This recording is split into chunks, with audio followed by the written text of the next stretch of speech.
Nazario দিনহো কাকাদের পর ব্রাজিলে যে দলটা ছিল, নেইমারের মতো স্কিল, দানি আলভেসের মতো ডেডিকেটেড প্লেয়ার, থিয়াগো সিলভার মতো ওয়াল, মার্সেলোর মতো ম্যাজিক্যাল পাস, ডেভিড লুইসের সেই দৌড়, উইলিয়ান অস্কারের ম্যাজিক, কৌতিনহোর মতো ডি বক্সের বাহির থেকে কিক, এসব আর ব্রাজিল ম্যাচে দেখা যায় না।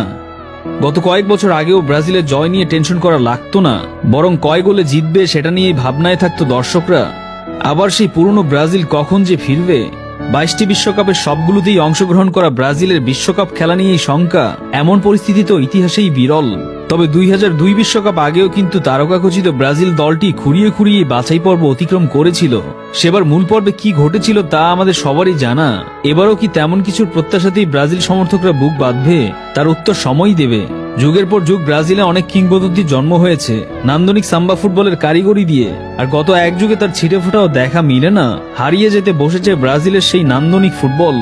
ডোরিবাল 13 ম্যাচে মাত্র 6টাতে জিতেছে। এটা কি ব্রাজিল ফুটবলে মানায়? এইরকম একটা স্ট্যাট দেখার পরও প্রেসিডেন্ট বলেছে 26 পর্যন্ত নাকি ডাগ আউটে সেই থাকে।